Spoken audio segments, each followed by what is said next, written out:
woman, artist. I do identify as alcoholic, and I do have an eating disorder. In third or fourth grade, a group of girls came up to me and told me that I was fat. I don't think I saw myself in a certain way until they did. I think it was the first time that I decided to skip lunch.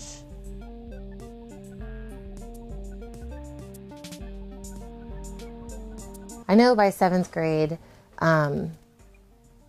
once I had drugs or pills to suppress my appetite, and my mom worked late, and then got deployed.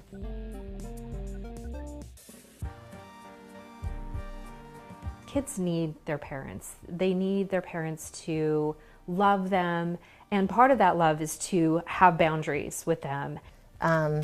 So she really wasn't around to notice, and I think that that's kind of when I really could skip meals. And then also by that time I was like doing silly diets, like only eating ice cream.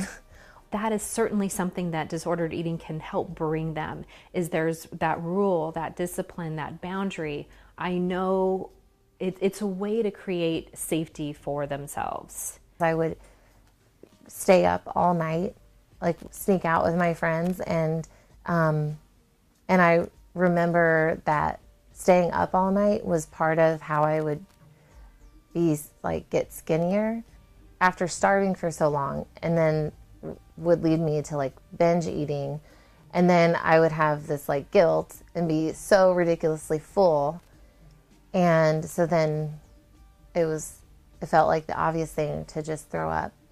If I know what I'm going to do as soon as I go home, I know that I'm going to binge, I know that I'm going to be distracted by that until I go to sleep, and I'm actually going to purge so much that I'm wiped out, I'm exhausted, and I can't do anything but sleep. It helps with that black and white. It helps with that safety. It also is extremely distracting. So if I had a tough day, then the thought of binging and purging when I get home is something that I can put my focus on, that I can concentrate. It doesn't matter how I feel about it.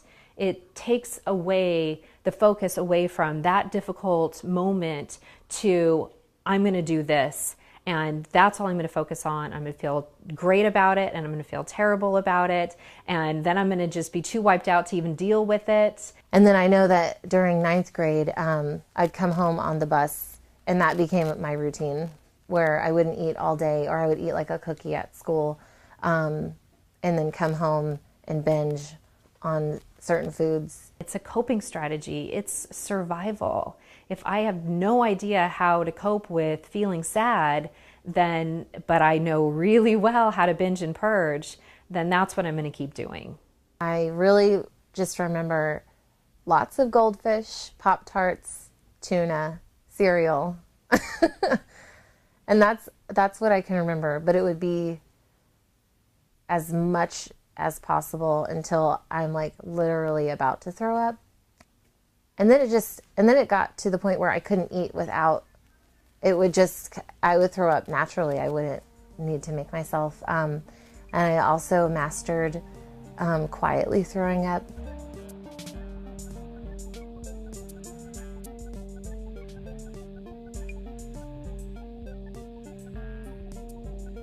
Yeah, and then I found Anne's number just completely randomly and called her and got into group therapy because I could afford that. And that kind of was the starting point of changing everything pretty much.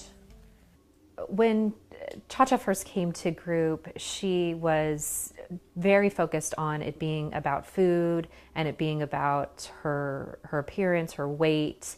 Very focused on that. Everything that was going on that she was struggling with was about food or her body image. Food is just food. It's just a donut. It's just a steak. It's just food. It's the meaning that we put on it that makes the difference. So just approaching that, okay, what happened today? What happened just before you started eating? just before you started feeling bad about what you were eating? What happened?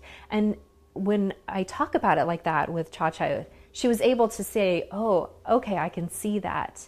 But then the next week, it would be the same thing, and which is very common. It's just so easy to focus on it's about food. It has to be about food. And if it is about food, then I can fix it. I can just stop eating that food and everything will be okay.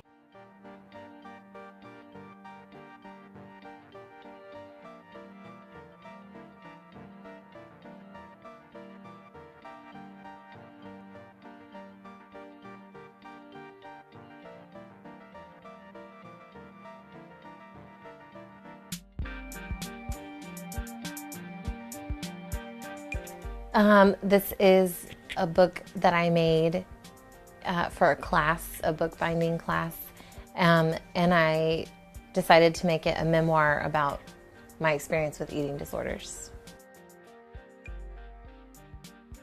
Art can very much be a healing thing, because it's a way to get what you're feeling inside out, and any way to really do that, especially if it's with other people. We don't want to share how we feel, the bad feelings with other people. We want to keep those inside. And so as a way to put it out on paper, and not necessarily in drawings, just colors, shapes, one doesn't have to be an artist to grow from that. But it's a reflection of what's going on inside, so that I can experience it, because experiencing the feelings is what's really healing.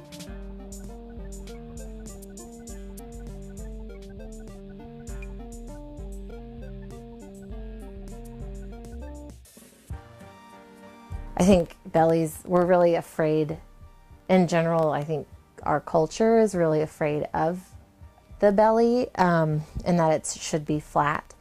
So I don't know what I'm going to do with this as an art piece, but I'm really drawn to it from a gender perspective and from a body positive perspective.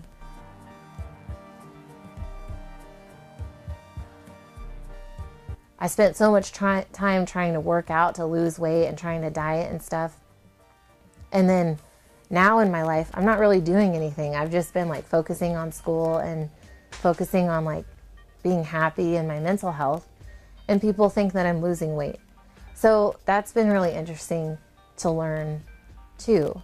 So when I do get scared about eating certain foods or about meat or things like that, then I think about that my body, I've weighed the same for years now, and I fluctuate. So I don't know, it's a balance of accepting and learning more and fighting against society, because that has not changed, in my opinion.